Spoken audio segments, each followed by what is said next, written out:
and the CAO are not attending today. So I'll call this meeting to order. Are there any additions to the agenda? Oh, yes, go ahead, Lorraine. Actually, mine is not an addition. I would like to delete 9.4 and 9.11 from the agenda. Thank you. Anyone else? Go ahead, Councillor Harris. Considering the CAO and the mayor aren't here today, I would like to request all of the additions to the agenda, or the agenda items that I added last meeting, be tabled to the next meeting, if possible, considering that the CAO is the one who is to follow up on those agenda items.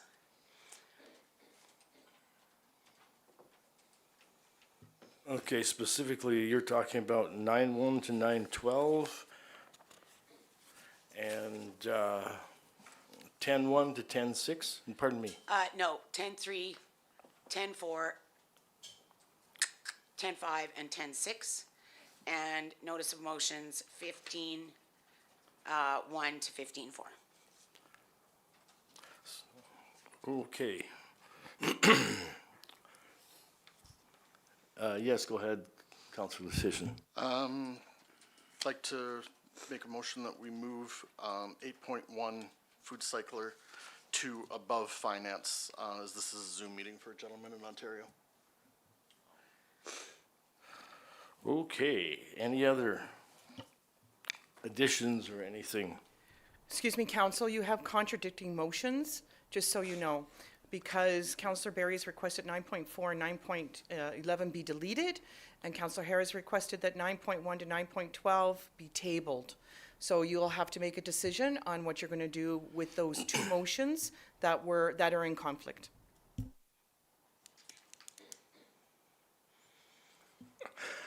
I don't have a clue, sorry. All right, so I guess I'll have to ask our constitutional expert. Shall we make the tabling outside of the agenda items? Can that be a separate item? I would suggest that either council votes on one motion and then the other, or somebody withdraws their motion. I'll withdraw my motion at this time. So we have two parts to the menu, in that we're moving 8.1 up to become, we'll call it 7.1, and the others will be 2 and 3. And I'll get Councillor Harris to reiterate that she would like to have the 9.1 to 9.12 moved to the next. Is that what you're saying, to the next meeting? Yeah, that's correct. The next meeting, I assume that is going to be at the end of September. That's the... No, Councillor Harris, in the schedule, that's the Alberta Municipalities Convention. The Okay. next meeting will not be until October. First Okay. meeting in October. Okay, well, I would like, and the first meeting of October is a morning meeting? Yes, it is. Okay, well, sure, to the next meeting in October. If that's acceptable. What date is that? Do we know? Just so that we have it very clearly. Yes, just give me 1 second. Sure. That will be October the 9th. Okay, to have all of these agenda items moved to the October 9th meeting. Pardon me, just to make sure I know what you're talking about, all the agenda items 9.1 to 9.12 and 15.1 to 15.4? Yeah, in addition to 10.3, 10.4, 10.5, and 10.6. 3, 4, 5, 6. Well, actually, the notices of motions have to be voted on when we come to them. You can't table a Why notice not? of motion. Why can't, those are additions as well? Why? We're going to refer it to our constitutional expert. You'll just have to give me a minute to look at your council procedural bylaw. Okay. Okay, thank you. Just out of curiosity, if I can move everything else, why, Deputy Mayor Sandal, do you think that I can't move those?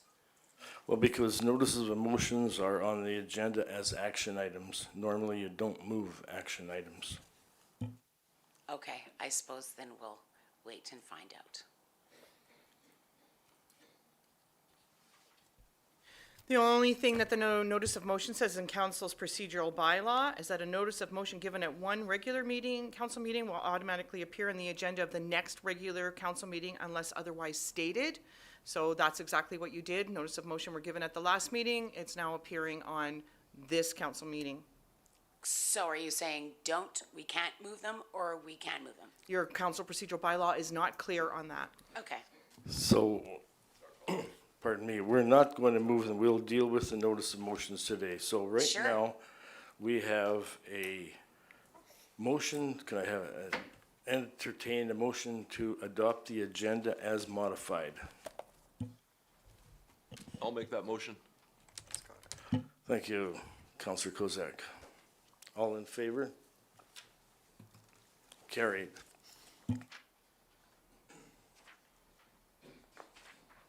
Next item is the adoption of the minutes of the regular council meeting of August 28th, 2024. I'll make the motion that we accept the minutes from August 28th, 2024. Thank you. Please turn your microphone on when you speak.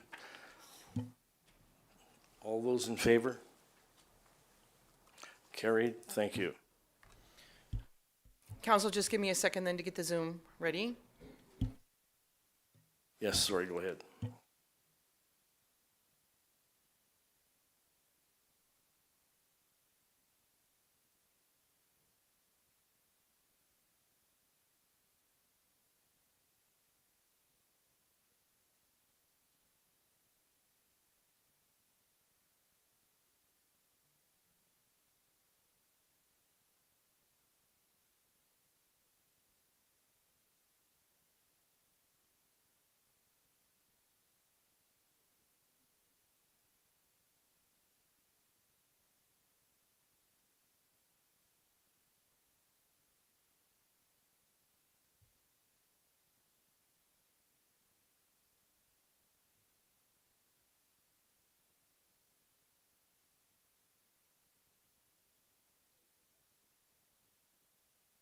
Hello, Chris.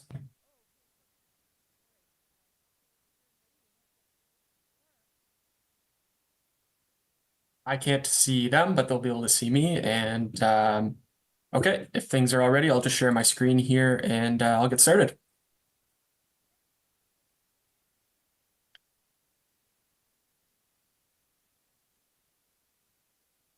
Okay, well, I'll just start by saying good morning to Mayor and council and members of staff. Thanks very much for having me on this morning.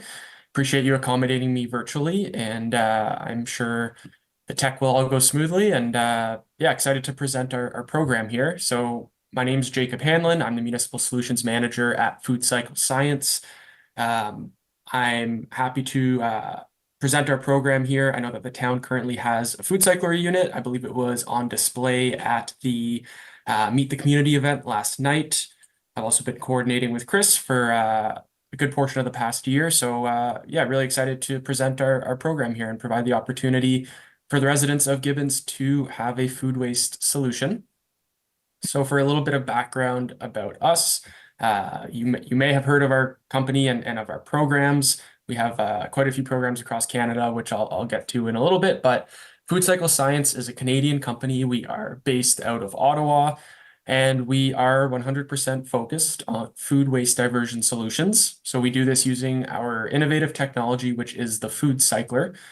So our in-home food recycler is sold direct to consumers through multiple channels. We also partner with different businesses We're an approved supplier through Canoe Procurement. We also put food cyclers into schools through some partnerships with not-for-profits like Eco Schools Canada, and then as well as our municipal programs, which I'm going to be focusing on today. So our municipal solutions help communities across Canada keep food waste out of their landfills. We are partnered with about 145 Canadian municipalities across 9 provinces and 2 territories, from some very small, rural, remote places, all the way up in the Yukon and Northwest Territories, to larger, more densely populated cities, as well as everything in between. So in Alberta, we have programs in Flagstaff County, Lac La Biche County, the town of Blackfalds, the town of Drayton Valley, Mackenzie County, and then the county of Grand Prairie as well. One thing that all these communities have in common is they've all faced some challenges when it comes to waste management, food waste management, or landfills, and they're just looking to increase, or more so preserve, their landfill capacities and keep food waste out of the garbage stream and therefore out of the landfill. So the main issue with food waste here that we're trying to tackle is it is an avoidable part of our waste stream. So it's a portion of our household waste that can sometimes take up to even 50% of the space in our household garbage bags. On top of that, when you do end up having food waste that goes to the landfill, it's responsible for generating some pretty harmful greenhouse gases. So these factors make it so that food waste is a problem that has a pretty strong municipal impact. Now, one of the impacts to municipalities is, since food waste does make up a large portion of our household waste stream, it's causing our landfills to fill up more quickly than we would like. It's obviously costly to operate a landfill, whether it is run by the county, the region, the municipality, or even privately run. I think everyone along the line feels the costs that add up there, whether it's at the municipal level, at the resident level, preserving landfill life, extending the landfills, and the cost to manage them and at some point close them down and open up new ones. Really, it really all adds up. So when we look at the environmental impact of food waste, when you put it in the landfill, it's typically squished between tons and tons of other garbage. It doesn't have the proper access to oxygen that it needs to effectively break down the way it would in a backyard composter, for example. And so when it's in that environment, it ends up producing methane gas, which is about 25 times more harmful for the atmosphere and the environment than CO2. When we look at our communities, putting food waste in the garbage is unpleasant for humans to deal with. There's the odors, there's the mess. It's really just not a fun part of managing waste. But when we do put it in the garbage, it is often an attractant for animals and pests and vermin and other visitors that like to go and make a mess of things. So when we remove food waste from the trash, it obviously makes the life of our residents a lot easier, but it reduces the overall volume of what's going into the landfills. So this can save on things like hauling and disposal fees, can definitely save space in the landfill, and it can save residents on any hassle that they face with managing their waste. Any excess waste fees that they face, such as tipping fees or bag tags, or if they're self-hauling, it really reduces the frequency of trips that a resident needs to take to haul their garbage. So we are often asked, even after doing these programs for about 4 years here, haven't we solved this food waste issue already with the other options out there? And there are things like curbside collection programs, green bins, typically common in bigger cities with larger population densities. And you really need the right infrastructure involved for these programs. It can be a pretty cost prohibitive program for communities that aren't already set up with green bins, and it can be definitely costly and operationally challenging to implement. When we look at backyard composting, many people in Gibbons may backyard compost, but unfortunately, while it is a great solution, it's not really a feasible solution for everybody. Not everyone has the time or the space or I guess the mobility to even do a backyard composter. It's certainly not a year-round solution either with our harsh Canadian winters. And there's a concern about animals going into those backyard compost bins as well. And then finally, the easiest thing to do is to landfill organic waste. But as we've talked about, the long-term impacts here, quite costly and quite harmful to the environment. So I'm going to play this video of the food cycler. Obviously, with the unit that you have. You may have seen it already, but I'll just quickly go through just how the food cycler works as a piece of technology and how it works in the household. So the goal with the food cycler is providing residents with an option to really make food waste diversion very easy, very convenient, and right at home. So it's a small appliance. It can go anywhere in the home that has a plug, doesn't have to take up any of our precious countertop space. You can put in your food waste, and this is things like meat, poultry, fish, dairy, even bones. And then you push the one button that the machine has, and in 8 hours or less, so typically overnight, you end up with a 90% reduced byproduct at the end. It's a nutrient-rich soil amendment that comes out. It's dry, it's essentially odorless, and it can be added into your garden and many other applications, which I'll touch on in a couple slides. Most people do have their food cycler in their kitchen or near it, but it can go in a garage or a basement or a laundry room. And with that removable bucket, you can have the bucket in your kitchen catching your food waste throughout the day, and then you load up that bucket into the food cycler. This is just our two options here. I believe when I began the conversations with Gibbons about 9 or 10 months ago, we had another option too. We had the FC30, which is an even smaller unit. That one we have kind of phased out to an extent, as these are our two newer models. The Eco 5, which is 5 liters, it came out last year. Eco 3 is 3.5 liters, really compact and built for smaller homes or apartments. That came out this year. So while we still are open to offering all 3 models, these are really the two that we try to really put into our municipal programs, as they're new, they're the best version of the technology, and we want to make sure that residents have that opportunity. When we look at the process of the food cycler, so it's, as I mentioned, it's about a 90% reduction in the weight and volume of food waste from what you put in its raw form to what comes out in that soil amendment. Happens overnight, typically between 4 and 8 hours. It can be run multiple times in a day if needed. Uses low electricity, 0.8 to 1.5 kilowatt hours of power per cycle, similar to having a computer plugged in for the same amount of time. And then with that byproduct, it's a completely dry and inert biomass. It has many beneficial uses and practical applications. So obviously, a lot of people like to add it to their garden soil. A lot of residents really enjoy being able to remove a stream of their waste that was really, in a sense, raw nutrients that could then be turned into something that go into their garden. So you can put your food cycler byproduct into your garden soil, similar to how you would with a fertilizer, really integrating it into that soil. Can also go into a backyard composter, or a tumbler or green cone. Can go into leaf and yard waste systems. Can go to local compost sites. We've had some programs where the local farmers and local community gardens also join in on the partnership and act as a drop-off or a donation area for the byproduct, just because we understand that not every resident has a garden or has the the land around their home to put their byproduct there on site, especially if they're living in kind of a multifamily residence or an apartment.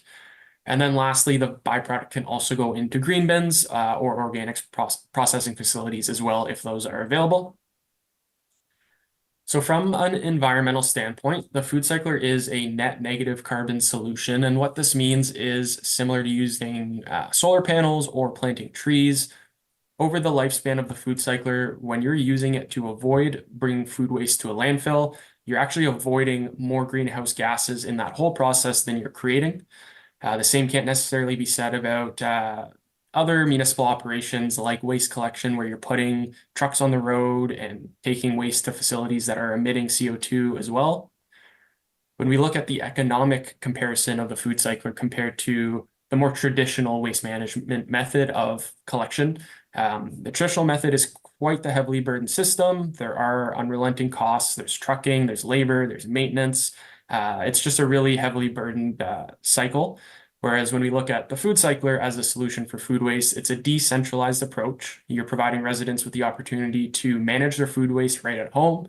They don't need to take it anywhere, and they're essentially managing that right at the source. So they generate their food scraps in their kitchen, and then the next day, those food scraps can be a soil amendment that can go right into their composter or into their garden.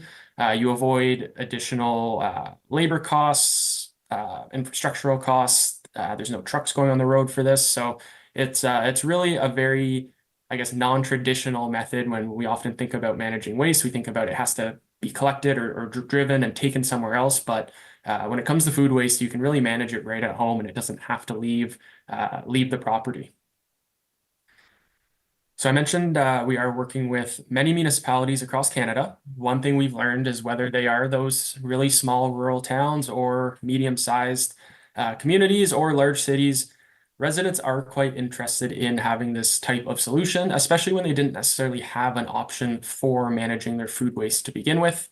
A lot of residents are quite grateful when their local governments bring this type of program into their community, especially because it empowers them to help solve a challenge that we're all going through when it comes to too much waste being generated and landfills filling up.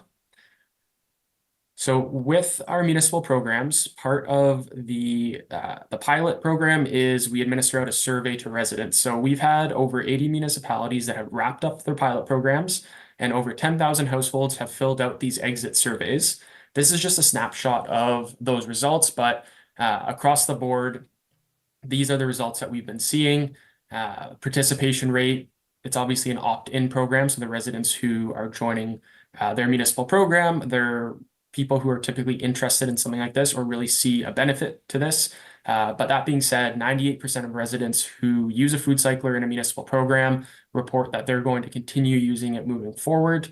It's a really encouraging rate to see and really encouraging to see, especially compared to other waste programs where you just don't have that kind of buy-in. When we look at the other one I'm just going to touch on is the net new diversion. So based on residents reporting how often they use their food cycler and how full their bucket is, we're estimating that across the board, each household is estimated to divert approximately 300 kilograms of food waste annually by using their food cycler. Really substantial when you look at that in terms of 300 kilograms that is not going into the landfill. You can see there are definitely cost savings there, and methane and CO2 emissions are substantially being reduced there as well. So our typical pilot program here, if you're not overly familiar with how our programs operate, essentially when we partner with a municipality, our team helps with registration, with promotional material, graphics, information. We make sure that residents have all the information, and we just ask that municipal staff, they're sharing that with the residents through the website, social media, etc. Residents will sign up for the program. They'll purchase a food cycler at the subsidized rate, which we'll see in the next slide. And then they use their unit for 12 weeks. They track their number of cycles per week using the tracking sheet that we provide them. And then at the end of those 12 weeks, the residents fill out that exit survey that I talked about. They provide their review of the program and any other feedback. And then we take all of that survey data from your community. We put that into a really nice report and presentation, and then we present that back to you to talk about the success and the results of the program. We then also provide some tailored recommendations, grant applications that may be relevant, and our team's happy to help with all those types of things to help see if we can expand the program even further and have a bigger impact on your community. So this is the pilot pricing subsidy model with our older unit, which is available as well. I'll touch on that in a moment, but essentially you have the retail price of our models, $600 and $800. When we partner with the municipality, we reduce that cost by 50%. And then we ask for that municipal subsidy of $100 per participating household. And then the resident pays either $200 for the Eco 3 or $300 for the Eco 5. If the older unit is involved as well, then that would be a $150 cost for the resident. So a little bit cheaper, but also a smaller capacity. The municipal subsidy I'll just touch on. So that is a flat fee. It's a one-time low cost subsidy from the municipality. So with the lifespan of the machine being 7 to 10 years, you have basically a one-time fee as the municipality to then have 7 to 10 years of food waste being diverted from X number of households. Oftentimes we find that this cost is recouped within 2 to 2.5 years, just based on the cost savings from all that tonnage no longer going through the waste stream and into the landfill. With municipalities often being in charge of household waste and those services, it's really something that falls within that realm and those budgets and even those grants that go towards waste management at the municipal level. And then the last thing I'll mention is with that resident cost, they get to keep their food cycler at the end of the program. So we just ask that they fill out that exit survey, and then they basically have access to this solution and this technology at that greatly reduced rate. Second last slide before I wrap up and turn it back over to you for any questions, but this is just our pilot program options and recommendations, kind of a summary of what the municipal investment would look like. So back when I started talking with Chris, our pilot minimum was 50 households. Since then, we've increased it up to 100, but for Gibbons, we're happy to still hold that 50 household minimum as an option if that's something that the town would be interested in. So for a 100 household program, the municipal investment at $100 per unit would be a $10,000 subsidy plus shipping and tax. But if you're interested more in going a bit more on the smaller side with the pilot, a 50 household program would be a $5,000 municipal investment plus shipping and tax. I'll just highlight these are recommendations. These are based on our experience. We've had communities similar size to Gibbons do 200, 250 homes, and we've had others who have done 50 or 100. We're really happy to just adapt the program to what's best for you. And the last slide here before I wrap up, I'm not going to go through all these points, but just some reasons that may resonate with you as to why you could consider this pilot program. I think I touched on a lot of these throughout the whole presentation, but at the end of the day, you're providing your residents with an innovative solution and an option for their organics that they may not have necessarily had prior to the program. It can extend the life of landfill, reduce greenhouse gas emissions, and one last benefit I'll just point out is when you put a food cycler in someone's home, the second it enters their home, you have immediate and impactful waste diversion right there. You don't have to wait to get bins set up and trucks and contracts and things like that. The second a resident has their food cycler, you have that immediate waste diversion, which is really impactful right off the start. And so just to wrap up, I would like to say that we would like to welcome the town of Gibbons as a partner in our municipal food waste diversion programs. Based on our experience and our programs across the country and across Alberta, we do believe that your town would be a good fit for the benefits of the program. I'm just here to present this as information today. If there is interest in partnering and perhaps having a staff report brought back to council, I'm happy to work with staff if you refer me to one to get all that information back to you. All that being said, I'm going to turn it back over to you now. I really appreciate the time and attention in the presentation, and I'm happy to answer any questions that you may have. Thanks. Any questions? No? No, just a comment. I find it very interesting, and if we choose to move ahead, I'll be the first one on the list. Thank you. That was it in, no further questions? Oh. Okay, that was an incredibly informative thing, and we will certainly talk about it amongst ourselves and probably contact you in the future about what we choose to do. Thank you. Thank you very much. I really appreciate it, and have a great rest of your day. Thank you. Okay, next item on the agenda is the 7.2 accounts paid as of September 9th, 2024. Do we not have to accept that as information? Yes, you do, Councillor Harris. Thank you. Okay, I'll make the motion to accept as information, please. Okay, we have a motion. All those in favor? Carried, thanks. Councillor Harris. Now we'll go back to where I should have been, is the accounts paid as of September 9th, 2024.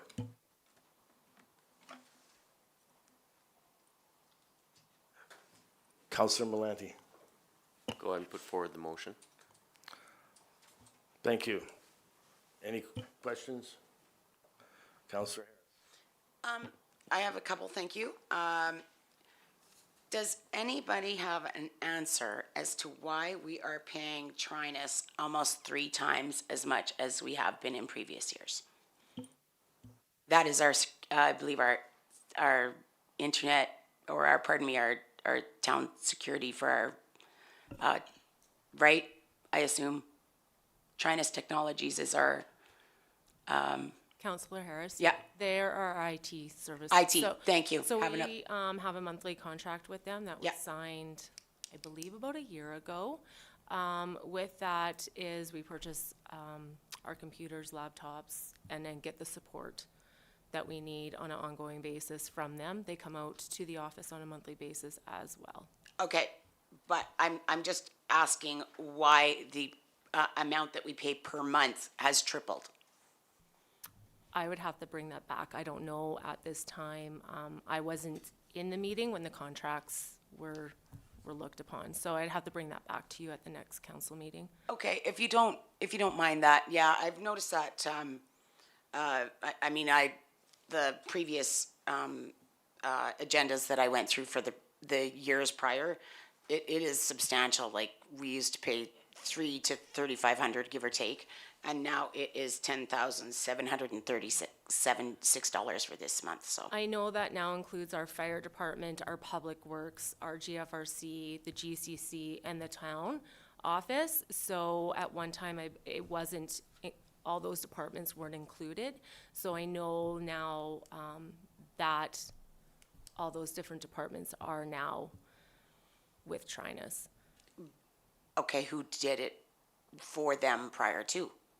Do you I know? believe like the fire department wasn't on before through the server and different things, so that was now all included. But Okay. I don't know all the exact details, so I will have to bring that back to you. Okay. I would appreciate that. Thank you. The other question that I had was, page two in the second and the third down, credit balance paid, one for $485. The second one was for $9,697. So again, that was an error one of our residents made on that one. That's $9,697.80. What happened is he did not put the decimal in when he went and paid his utility bill. So he paid $9,813.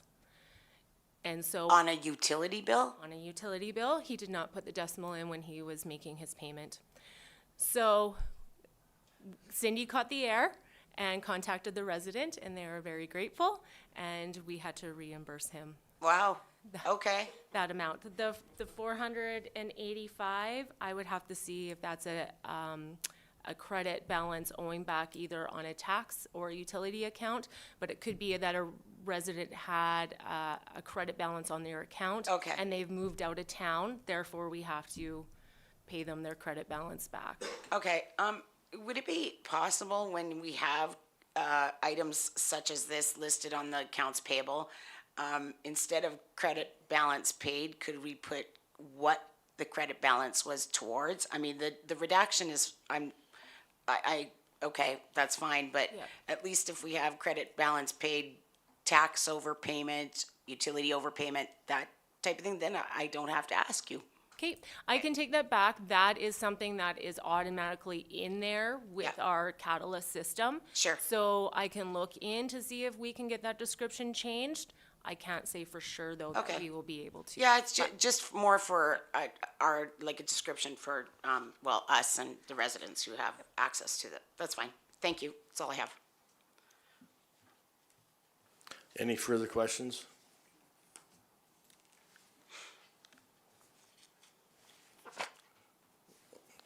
Okay, all those in favor? Carried. Okay, the next item on the agenda, 7.3, is the second quarter budget variance report.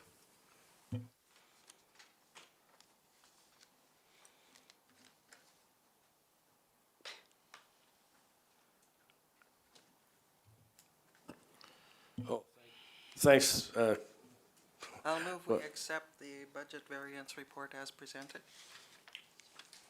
any questions? Yeah, I do. The two people, be it the CAO and the, employee who is second, I suppose, down from, the assistant CAO who prepares these documents, meaning Miss Jeffries. This is the second time they have been unavailable to answer questions on items such as this and to to not have them available to answer any questions that we may have, I think is unfair to the employees that are sitting here who don't have information about this. So I would like to request a withdrawal of the motion to accept this and table it for the meeting when those employees are present to answer to these, well, certainly to this item on the agenda. I'm fine with withdrawing my motion. So you don't want, if I have questions or anybody else on council, you don't want to allow us to have the opportunity to ask the questions of the people who can answer them?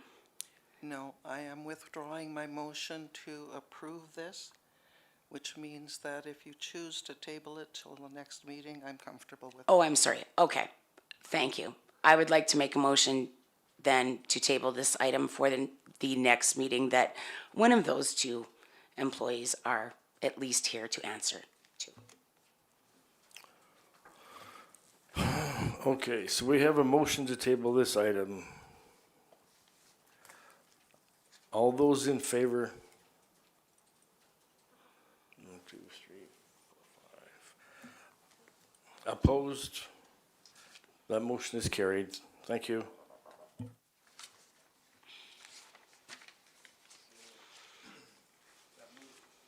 Pardon me, that moves us on to, as we have deleted all the other old business stuff requested by Councillor Harris, we are moving to new business, and this will be 10.1 Rail Safety Week.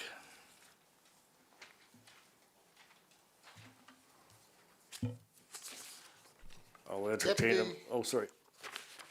Deputy Mayor Sandell, members of council, Rail Safety Week. The purpose of this report is to respectfully request council declare September 23rd, 29th, 2024 as Rail Safety Week. Rail Safety Week is intended to enhance public awareness of avoidable accidents and fatalities associated with rail crossings and pedestrian trespassing on rail right-of-ways. Options available: the council declares September 23rd, 29th, 2024 as Rail Safety Week. Number 2, council advise administration how they would like to proceed. I'll entertain a motion. I'll make the motion that we declare September 23rd through 29th of 2024 as Rail Safety Week. All those in favor? Carried, thank you. 10.2 Sturgeon River Watershed Alliance. We believe we have a report or a letter of support. Deputy Mayor Sandell, members of council. I got the wrong one in front of me.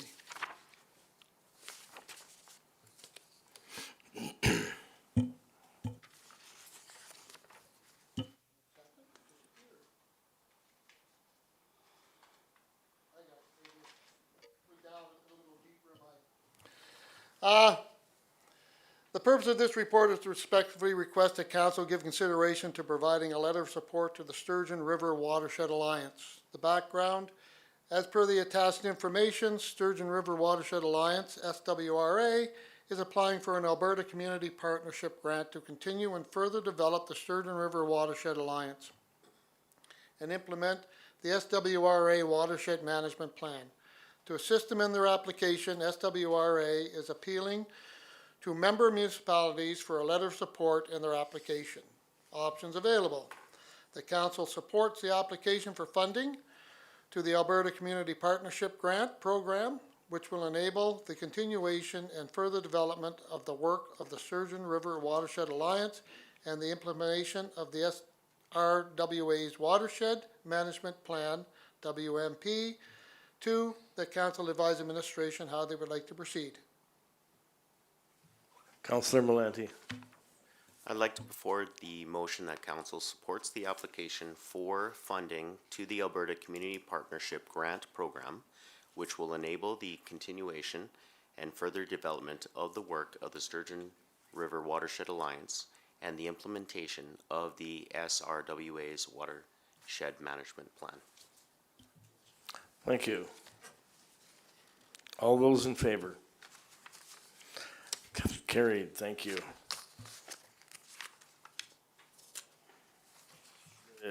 Next session on here, because we have removed the 10.3 to 10.6, will be the administration report.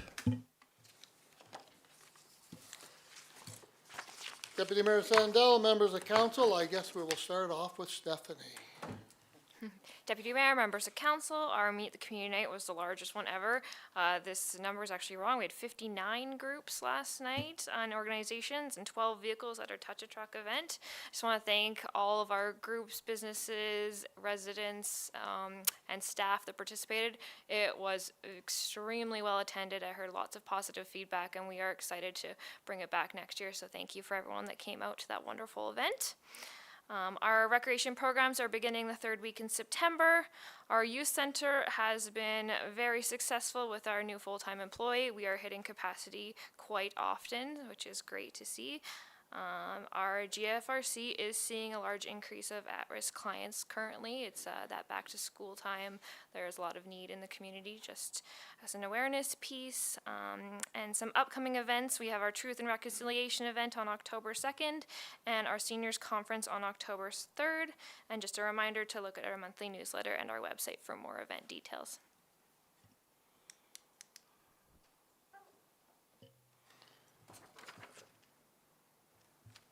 Louise?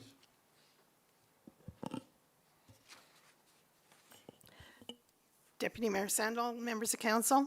Reminders for the mayor's lunch have gone out. We do have quite a few registered, but we're still looking for more. The film, or the movie that was recorded last year has been released, and they have started filming another one. This one will be about aliens. I think they have one more recording date, and then that one will be finished. And staff is currently reviewing the draft land use bylaw, and as soon as that review is done, it'll be coming to council.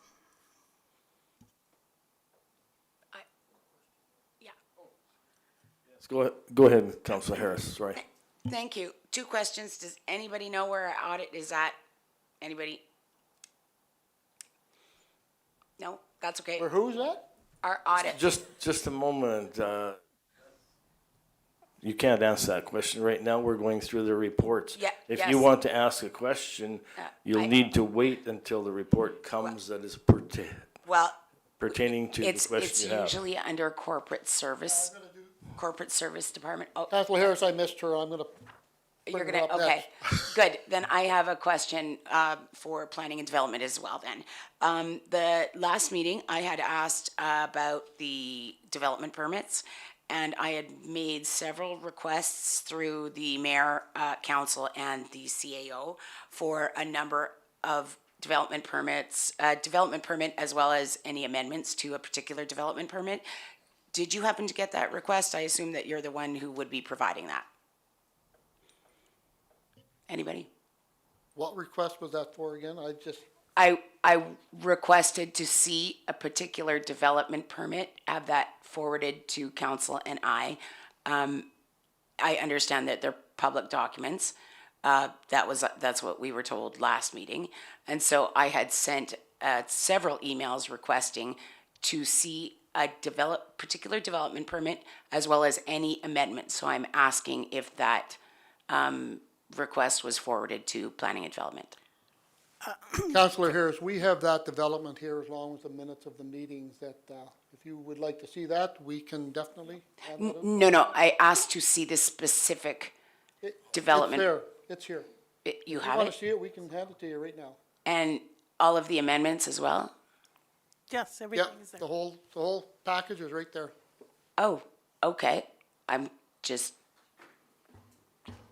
why wasn't this just emailed? Why, I don't understand.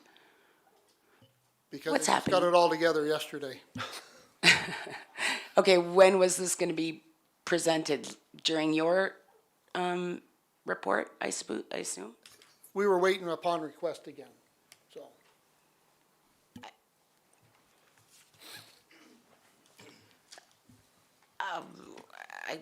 I'm completely confused.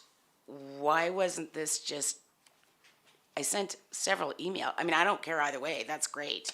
Now it's public information, but anybody can answer that? Why wasn't my email just responded to? You just got this I can't yesterday? answer that, Councillor Harris, Okay. but you got your information, so Okay, good. Well, I suppose then I will take this back and thank you. I appreciate it.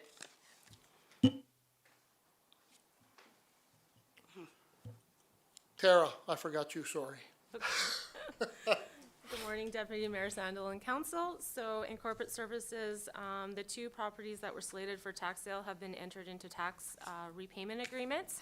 We're continuing to work on tax enforcement, working on the 2025 operating budget. And to answer your question about the audit, I believe it's coming forward at the next council meeting for October. Thank you.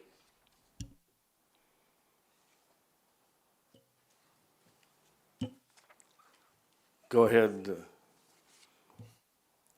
With the two properties going into the tax repayment program, are there any properties that are going for tax sale at this point? I believe there still may be one, but Monique is looking into that one as well right now. So I believe that one is still slated for September 25th, I believe it was. So if anything changes, I'm sure council will be notified of that. Well, good work to you ladies, so that we're down to one.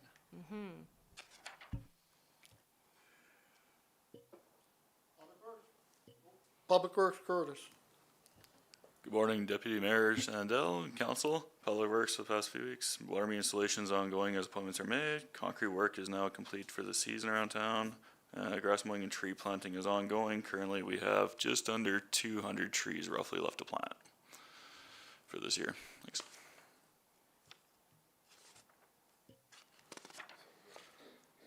Fire Department, we brought on 2 more members last night, so we're currently at 28. The calls to date, 112, because we had one last night, and county calls are 145, and the new truck is now fully operational, and been on a few calls.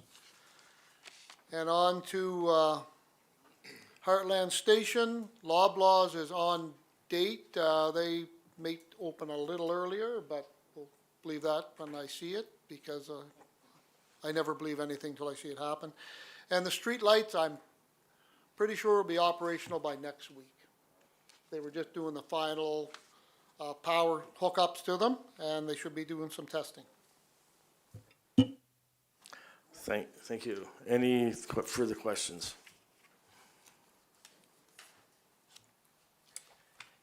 You didn't report on the cottages project. Is that still going forward?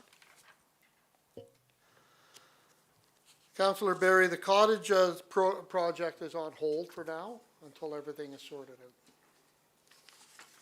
Thank you. Any further questions? I'll entertain a motion for acceptance. Councillor Malante. Voting for the motion, thank you. All those in favor? Carried, thank you. Next is committee reports. We'll start with Councillor Kozak. Mine is really actually very simple. Last Saturday, the garage sale selling tickets for the golf cart. We were sold just about 7 booklets on Saturday. And I want to compliment the town on how well they cleaned up after the garage sale. It was very impressive and how fast and how clean the town was afterwards. And last night, selling tickets again, sold another book. Councillor Harris. I have nothing to report as per my sanctions. Sorry, go ahead. I attended the Meet the Community night last night, and I was really impressed. I don't think I've ever seen so many people at an event like this previously. And 1 or 2 grandparents told me that they were there because they wanted to take their kids to the Touch the Truck. So I'm thinking that maybe Touch the Truck added to the attendance. It was really well done. Councillor Malante. For committee reports, mine dates back to starting from July 27th. Was in Legal for the event that they had there, Fête au Village. And then the August 10th, attended the Broncos fundraising event and also attended the Bon Accord Discovery Days. August 12th, had a full-day meeting with the Sturgeon River Watershed Alliance discussing the motion that we just talked about today. And then August 13th, attended the fire department meeting as well. And August 15th, attended the Jessica Martel Memorial fundraising event. And then September 10th, also attended the community night. And just to add some things, I met with the Loblaws booth that was there, and it looks like they're actively recruiting for jobs. So it was really good to hear some businesses really recruiting for jobs within our Gibbons area. So that's my report. Thank you. Councillor Decision. Only thing I've got is last night, the Meet the Community Night. Thank you. For myself,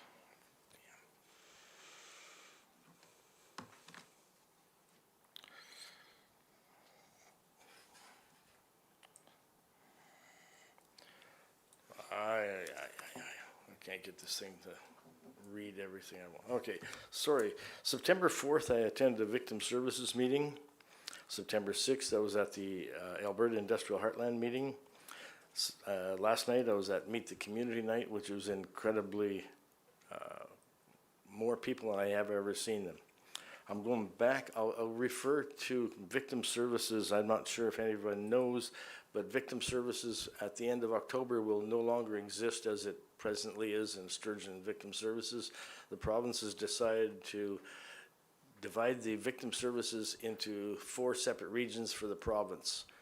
I'm not 100% sure exactly how it's going to work, but they are recruiting people to do this, and we're hopefully that it'll be at least as the province is better than it was before.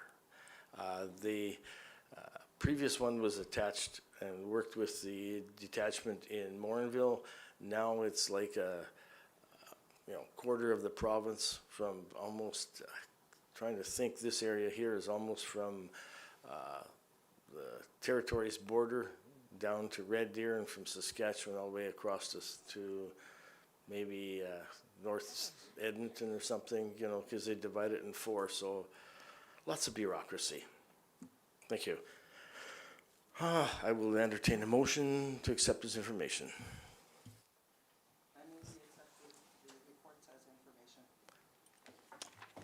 Thank you.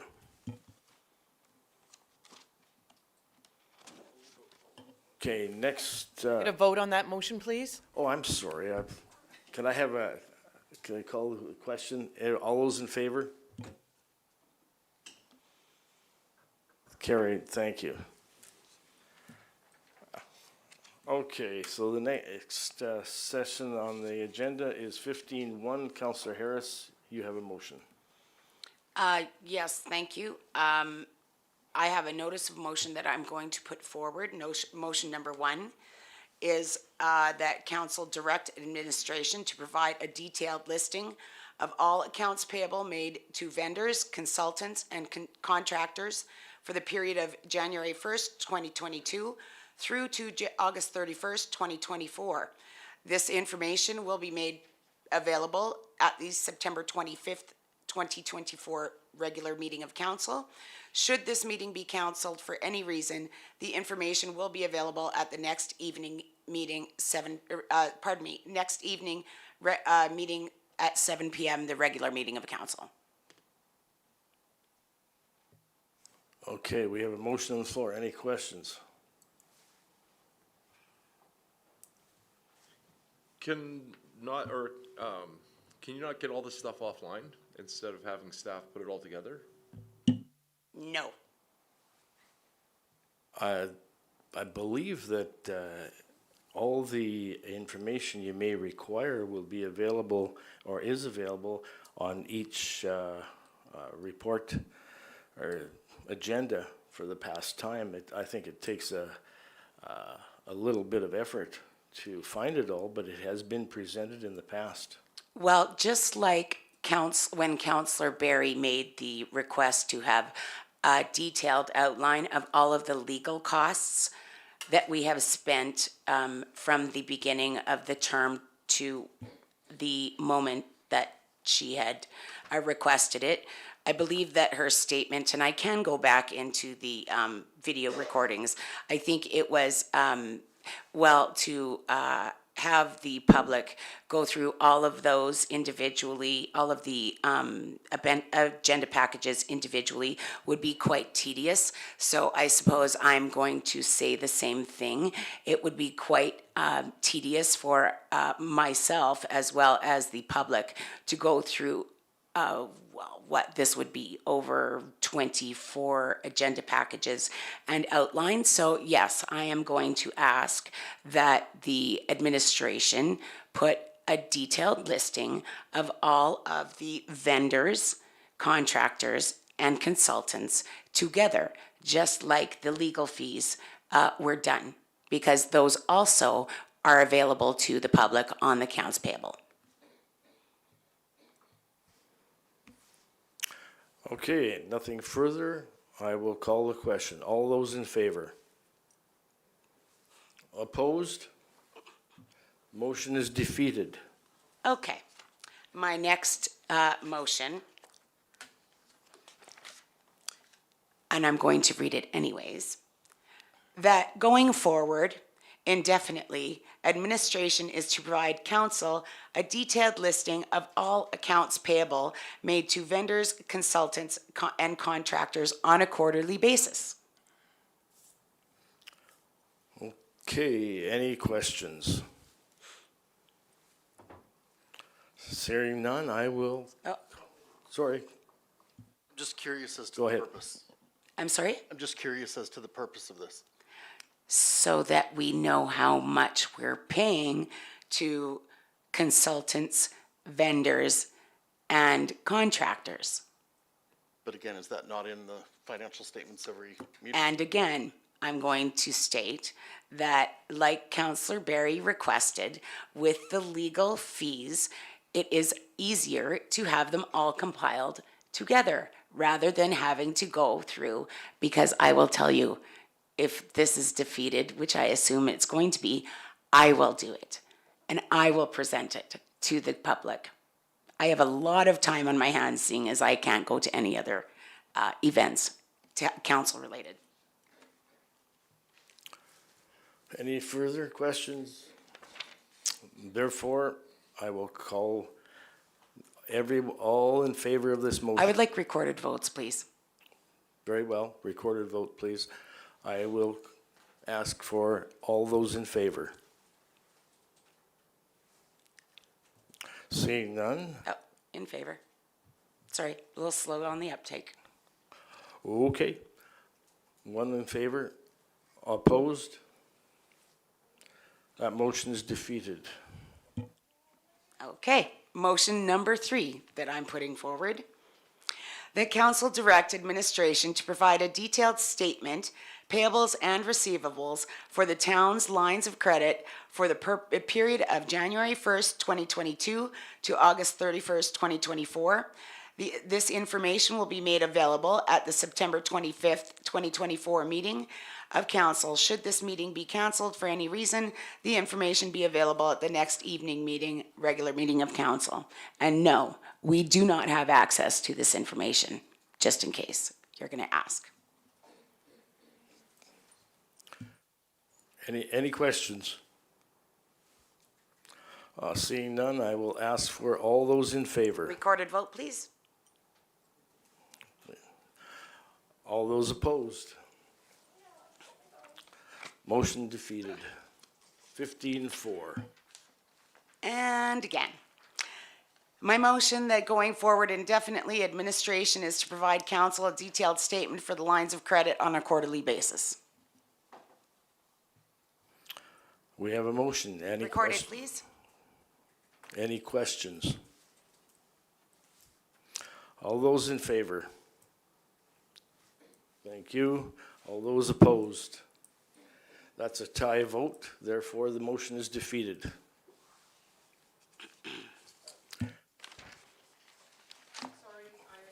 Sorry, council, if you could just give me a list of who was in favor and who was against, because I didn't catch that.